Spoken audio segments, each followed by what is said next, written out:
Hi, I'm Jay Goldman. You are watching Mr. Mobile on Butterscotch.com. Today, a look at 3 very fun PopCap games. Now, unless you've been living under a rock or you're not a big fan of casual gaming, you have definitely played a PopCap game. They've been around for quite a while, and they've been producing their classic Bejeweled for pretty much any platform that supports playing video games. In fact, I'm pretty sure I've even seen it running on some digital cameras. So you've probably played Bejeweled on more than one platform.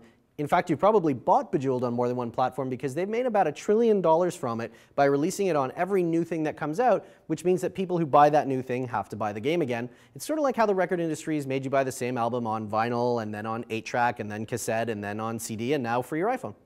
So Bejeweled 2 is now out for the iPhone. You'll find it in the App Store. And it's $2.99, and I highly recommend it if you're looking for a game that's just sort of mindless and you can play it for a long period of time, so, you know, sitting in waiting rooms, on transit, that kind of stuff. It's a great game to just while away the hours. When you launch the application, it gives you the choice of which mode you'd like to play in, and the 3 choices are Classic, which is the classic mode of playing Bejeweled, and you basically take turns until you run out of moves. Action, which is a variant that has a countdown timer at the bottom and you play until you run out of time. Or Endless, which will guarantee that there's always a move available to you and you can pretty much play the game for as long as you'd like. The other choices off that main screen are Scores, which gives you access to high scores, Options, which gives you access to a limited settings panel, which you can set the sound effects volume, game music, and whether you'd like it to auto-hint or not. Auto-hinting is just a little triangle that pops up and floats over the next move that you can make if you delay for long enough and haven't got a move. If you have a game on the go when you choose a mode, and I do have a classic game on the go, you can resume where you were before, or you can start a new game. This is really handy if you get interrupted with something like a phone call, or you have to switch off your iPhone for some reason. The basics of playing the game involve swapping the positions of gems. You can swap a gem over to the left or right, or up and down, to try and line up 3 gems of the same color. Lining up 4 will give you a super gem that glows at the bottom and explodes when it gets taken out.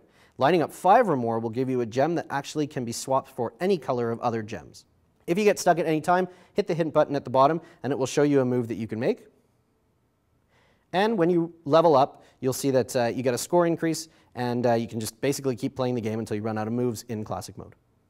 So Bejeweled 2 is a lot of fun. I highly recommend it for the casual gamers out there, especially if you've played Bejeweled on other platforms that are missing it on your iPhone. And it is available in the App Store. Check the download links on the show notes on butterscotch.com for easy finding it. Now we're going to take a look at a second PopCap game. This one is called Bookworm, and it's a great one for people who like things like Boggle or word games where you have to match up different words that appear out of a selection of tiles on the screen. It's a really simple game to play. There's not a whole lot to it. Basically just involves tapping on letters in sequence to create words, and they'll disappear and new tiles pop in from the top. There are 2 modes you can play Bookworm in, Classic Game or Timed Game. There are some limited options available in the game around whether you'd like to see things like hints and definitions of words, whether you'd like sound effects or music volume up or down, and whether you'd like to confirm to scramble. If you get sort of stuck looking for words, you can actually shake your iPhone to scramble the tiles up, and that confirmation just makes sure that you really meant to do that before it just goes ahead and does it for you.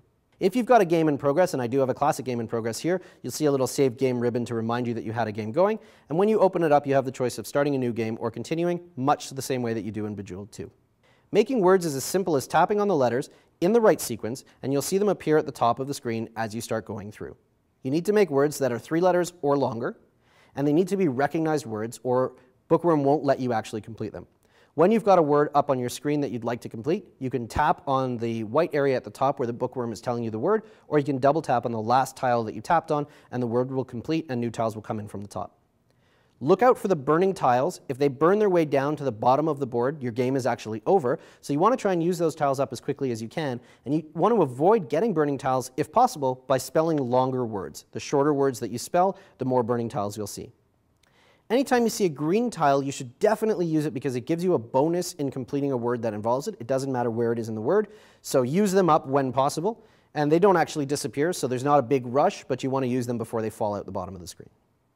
I actually really enjoy Bookworm. I'm a fan of the word games. My wife is a huge Bookworm fan, so she's actually played for hours while she's sort of sitting and waiting for other stuff to happen, and she really, really enjoys it, so give it a look if you're a fan of that kind of game.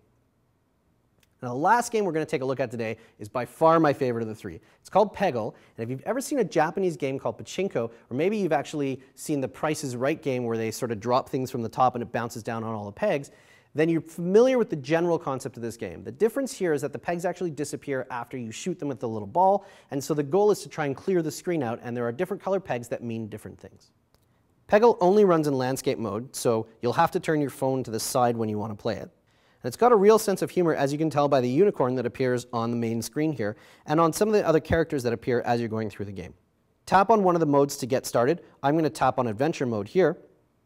Two ways to play the game. You can either tap where you'd like the shooter to point to, or you can use the wheel down the side to aim it more finely. And you'll see the little dots coming out of it show you where the ball is going to go.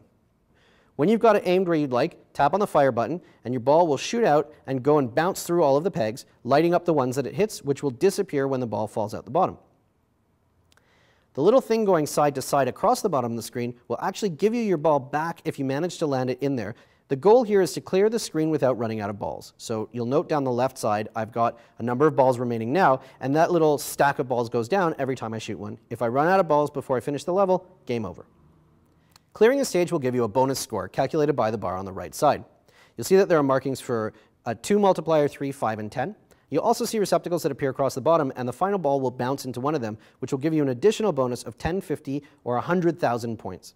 I'm a big Peggle fan. I gotta say, it's a lot of fun to play. It's surprising how much fun it is to play, given that there's not a lot of skill involved other than choosing sort of aim where the ball's gonna be at the beginning of firing it. Once it starts bouncing around, you're really helpless to just sit there and watch it, but it's a lot of fun to play, and it's probably my favorite of the three. So if you're only gonna buy one of the 3 games we've covered today, Peggle would be my choice. Of course, if you're more of a Bookworm fan or a Bejeweled fan, you'll probably make those choices for yourself. I'm Jay Goldman. This has been Mr. Mobile. Thanks for watching. Check butterscotch.com for some other episodes, and we'll catch you next time.